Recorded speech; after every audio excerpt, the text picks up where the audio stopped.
Hey, welcome. Today, we're going to dive into something really important, moving beyond just saving money and actually building real lasting wealth. We're going to break down a powerful new way of thinking about it.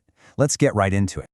So let me start by asking you a question, something I think we all worry about at some point. You work hard, you put money aside, but is that money actually safe just sitting there in your savings account?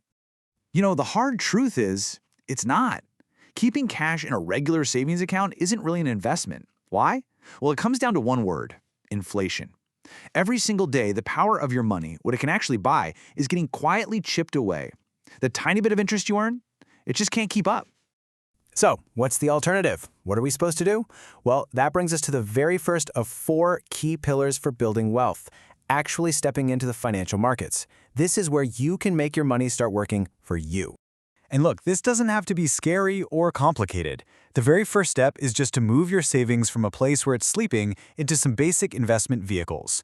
We're talking about things like treasury bills, bonds, mutual funds, or even fixed deposits.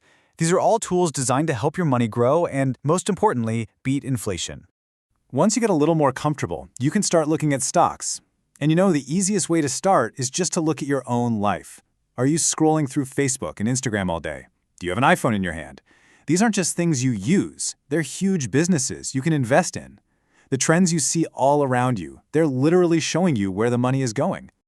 Okay, on to our second pillar, investing in other people's businesses. Now, this is a real game changer, especially for professionals who have some money to invest but just don't have the time to build a whole business from scratch. This quote right here, it forces you to completely shift your perspective. So often we think investing means big, shiny corporate stocks. But the source material for this explainer points to this incredible, often totally overlooked potential in tiny businesses, like the women you might see selling fruit or food on the side of the road. Think about it. A 5% return in a single month adds up to a staggering 60% return over a year. I mean, how many huge companies can promise you that? This is about looking past the flashy stuff and seeing the powerful economic engines running in our own neighborhoods. And hey, this is not just a theory. There's this amazing story of a young guy who started out selling sausages in traffic. That's it. But he did so well, he started getting other people to sell for him, building out this whole distribution network right there on the streets. And in less than 12 years, that kid, who started with basically nothing, became a millionaire with over 300 people working for him. It's incredible. All right, next up, we're going to tackle our third and fourth pillars together. This is all about turning your ideas into assets and investing in land. If you work for a company, you have a unique perspective. You see the problems from the inside. Let's say you come up with a new process or a simple piece of software that saves the company thousands of hours. That solution, your idea, that is your intellectual property. It can become a seriously valuable asset, both for you and for the company. Now, for our fourth pillar, real estate. And this quote just captures the whole idea perfectly. It's not about trying to perfectly time the market. The goal is to just get a piece of the one asset they aren't making any more of, land, and then just let time do its thing.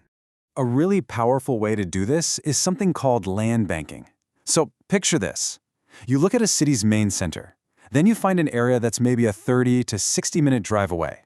Right now, it might just look like a village. The land is cheap. But in 10 or 15 years, as that city grows, that village could become the new hotspot, the new prime real estate.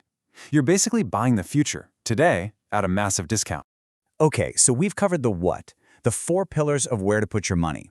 But honestly, none of it will work without having the right mindset. And this might be the single most important part of our whole explainer.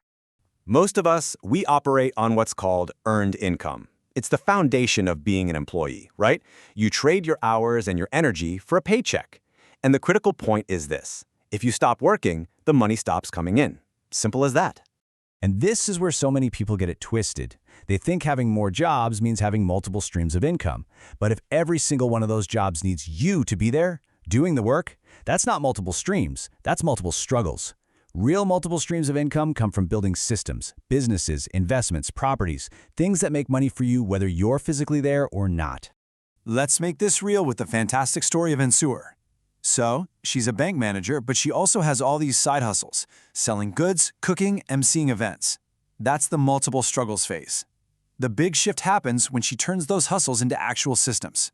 She opens a retail store and a restaurant, and she hires managers to run them.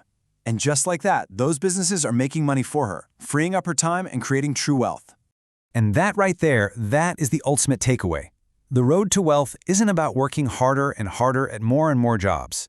It's about working smarter to create and to own systems that generate income for you. So, as we wrap this up, I want to leave you with one last thing to think about.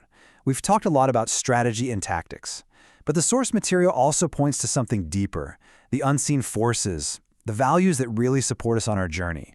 So I'll ask you, beyond the money and the investments, what's the true foundation of your success?